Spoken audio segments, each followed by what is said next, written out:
Hello everyone, welcome back my YouTube channel. My name is Gulfasha और आप सभी देख रहे हैं मेरा official channel DU education club.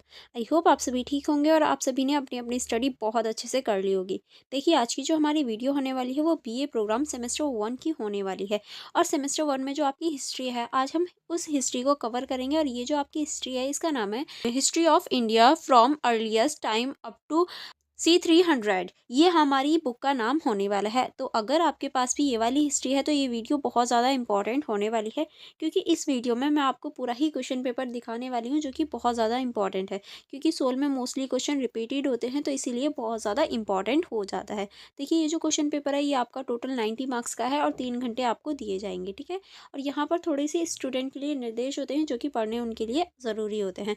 जैसे कि जो फर्स्ट होता है वो हमारा सबसे इम्पॉर्टेंट जो होता है कि आपको कितने क्वेश्चन अटेम्प्ट करने हैं। तो यहाँ आपको पता चल जाता है कि आपको कितने क्वेश्चन अटेम्प्ट करने हैं। जैसे कि आपको यहाँ 4 क्वेश्चन अटेम्प्ट करने हैं और सभी क्वेश्चन के जो मार्क्स होंगे वो इक्वल होंगे, तो आप कोई भी 4 अटेम्प्ट कर सकते हैं। और इस क्वेश्चन पेपर का जो आंसर है वो आप इंग्लिश या फिर हिंदी दोनों लैंग्वेजों में से एक में दे सकते हैं, ठीक है। चलिए फिर स्टार्ट करते हैं।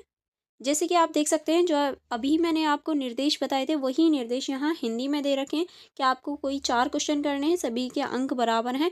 और इंग्लिश या फिर हिंदी में से किसी भी भाषा में आप इस क्वेश्चन पेपर को सॉल्व कर सकते हैं, ठीक है।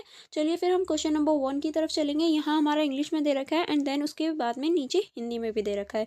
चलिए फिर देखेंगे। क्वेश्चन नंबर 1 है हमारा, प्रारंभिक भारत के इतिहास के पुनर्गठन में साहित्यिक स्रोतों के महत्व पर परीक्षण कीजिए। यानी आपको प्रारंभिक भारत के जो इतिहास है उसके पुनर्गठन में जो साहित्यिक स्रोतों का महत्व है वो आपको बताना है। क्या हमारा जो इतिहास है उसमें साहित्यिक स्रोतों का क्या महत्व है, ये आपको इसमें डिस्कस करना है, ठीक है। चलिए क्वेश्चन नंबर 2 की तरफ चलेंगे। क्वेश्चन नंबर 2 है हमारा, भारत की नवपाषाण संस्कृति की प्रमुख विशेषताओं का विश्लेषण कीजिए। यानी जो भारत है उसमें जो नवपाषाण युग है उसकी जो संस्कृति है वो आपको बतानी है और वो भी उसकी विशेषताएं बतानी है कि नवपाषाण संस्कृति की क्या क्या विशेषताएं हैं, ठीक है।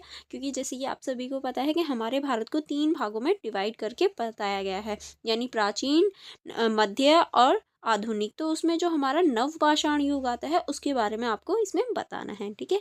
चलिए आगे बढ़ेंगे नेक्स्ट क्वेश्चन की तरफ। नेक्स्ट क्वेश्चन है हमारा क्वेश्चन नंबर 3। क्वेश्चन नंबर 3 है हमारा, हड़प्पा सभ्यता की नगर नियोजन की विवेचना कीजिए। यानी इस क्वेश्चन में आपको जो हड़प्पा सभ्यता है उसकी जो नगर नियोजन है उसकी विवेचना करनी है, उसके बारे में बताना है। क्योंकि देखिए, हड़प्पा सभ्यता जो थी वो कभी भी आप उसे ग्रामीण सभ्यता मत समझना, क्योंकि ये शहरी सभ्यता थी फर्स्ट ऑफ ऑल। और ये जो इसका जो नगर नियोजन था वो बहुत अच्छी तरीके से था। ऐसा लगता था पहले नगर को बसाया गया, बाद में ही यहाँ आकर लोग बसे हैं। यानी ऐसा लगता था, ऐसा प्रतीत होता था उसे देख के कि पहले घर बना दिए गए हैं, बाद में लोगों ने आकर रहना शुरू किया। इस तरह से वो नगर बनाया गया था। और जो सारी ही सड़कें होती थी वो समकोण पर काटती थी। और ये जो नगर नियोजन पद्धति है, या ये कहें जो नगर नियोजन है, वो ग्रिड पद्धति से बनाया गया था। तो ये सारी आपको विशेषता के बारे में बताना है या फिर नगर नियोजन के बारे में आपको इसमें चर्चा करनी है, ठीक है। नेक्स्ट क्वेश्चन की तरफ चलेंगे। नेक्स्ट क्वेश्चन है हमारा क्वेश्चन नंबर 4। क्वेश्चन नंबर 4 है हमारा, ऋग्वेद में प्रतिबिंबित समाज तथा अर्थव्यवस्था का परीक्षण कीजिए। यानी ऋग्वेद में जो समाज के बारे में और जो अर्थव्यवस्था है उसके बारे में जो बताया गया है उसके बारे में आपको यहाँ परीक्षण करना है। उनकी सारी ही चीज़ों को आपको डिटेल में बताना है। क्योंकि देखिए, जो हमारे वेद हैं, हमारे टोटल 4 वेद हैं, ठीक है। 4 वेदों में सबसे पुराना जो वेद है वो हमारा ऋग्वेद है। और ऋग्वेद में जो हमारा समाज बताया गया है और जो हमारी अर्थव्यवस्था बताई गई है वो आपको इस क्वेश्चन में बताना है, ठीक है। चलिए आगे बढ़ेंगे। आगे क्वेश्चन है हमारा क्वेश्चन नंबर 5। क्वेश्चन नंबर 5 है हमारा, भारत की महापाषाण संस्कृति की विशेषताओं की विवेचना कीजिए। यानी भारत की जो महापाषाण संस्कृति है उसके बारे में आपको इसमें बताना है, ठीक है। तो पहले आपको महापाषाण संस्कृति का परिचय देना है, फिर उसके बाद में जो उसकी विशेषता है वो आपको बतानी है और फिर इनका कंक्लूजन आपको देना होगा, यानी निष्कर्ष आपको देना होगा, ठीक है। चलिए आगे बढ़ेंगे नेक्स्ट क्वेश्चन की तरफ। नेक्स्ट क्वेश्चन जैसे कि आप देख सकते हैं, हमारा नेक्स्ट क्वेश्चन है क्वेश्चन नंबर 6। क्वेश्चन नंबर 6 है हमारे, 6ठी शताब्दी ईसा पूर्व में 16 महाजनपदों पर एक निबंध लिखिए। यानी देखिए, जो 6ठी शताब्दी ईसा पूर्व में 16 महाजनपद थे उनके ऊपर आपको निबंध लिखना है। और देखिए, ये जो 16 महाजनपद थे ये आज के बिहार में स्थित हैं, क्योंकि बिहार में ही जो बिहार में नालंदा विश्वविद्यालय को देख सकते हैं, क्योंकि वो 16 महाजनपदों में से ही एक था, या ये कहें उसका मुख्य केंद्र था। तो ज़्यादातर जो भी महाजन थे वो बिहार में पढ़ते थे, ठीक है। तो आपको इस क्वेश्चन में सारे ही 16 के 16 महाजनपदों के ऊपर एक निबंध लिखना है, ठीक है। नेक्स्ट क्वेश्चन है हमारा क्वेश्चन नंबर 7। क्वेश्चन नंबर 7 है हमारा, मौर्य प्रशासन की विशेषताओं का विवेचना कीजिए। यानी जो मौर्य प्रशासन था उसके बारे में आपको विशेषताएं बतानी है कि क्या क्या विशेषताएं थी। तो सबसे पहले आपको बताना होगा कि मौर्य जो प्रशासन था या मौर्य जो शासन था उसकी स्थापना किसने की। तो वो चंद्रगुप्त ने की थी। चंद्रगुप्त ने किसकी सहायता से की थी? चाणक्य की सहायता से। तो ये थोड़ा सा आपको परिचय देना होगा। परिचय के बाद में आपको मौर्य साम्राज्य की जो विशेषताएं हैं वो आपको बतानी है। उसके बाद में आपको इस क्वेश्चन में आलोचनात्मक विश्लेषण करना होगा, फिर आपको निष्कर्ष लिखना होगा। ठीक है। आई होप आपको ये क्वेश्चन समझ में आ गया होगा। चलिए आगे बढ़ेंगे।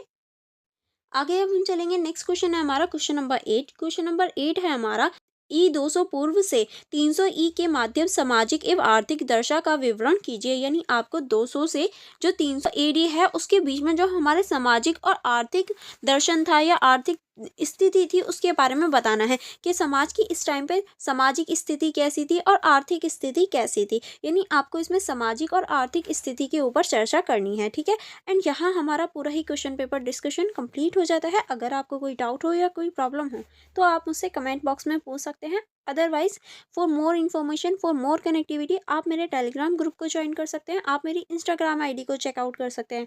और देखिए दोनों का ही लिंक आपको डिस्क्रिप्शन बॉक्स में मिल जाएगा या फिर मेरे अबाउट में भी मिल जाएगा, तो आप वहाँ से चेकआउट कर सकते हैं। देखिए अगर आप मेरा टेलीग्राम ग्रुप ज्वाइन कर लेंगे तो आपको टाइम टू टाइम तो आपके सेमेस्टर से रिलेटेड जो भी इन्फॉर्मेशन होगी वो आपको मिल जाएगी और आप अपनी स्टडी को ईजिली कर पाएंगे। और एसओएल की जितनी भी इन्फॉर्मेशन होती है वो भी आप तक पहुंच जाएंगी। तो आप मेरे यूट्यूब चैनल को सब्सक्राइब करना एंड बेल आइकन को प्रेस करना मत भूलिएगा एंड मेरा टेलीग्राम ग्रुप भी ज्वाइन कर लीजिएगा। चलिए फिर हम मिलेंगे नेक्स्ट वीडियो में। आप वीडियो को लाइक करना एंड अपने फ्रेंड्स के साथ शेयर ज़रूर करना ताकि उन्हें भी ये इंपॉर्टेंट क्वेश्चन पेपर मिल पाए। चलिए फिर मिलेंगे नेक्स्ट वीडियो में। Thank you for watching everyone.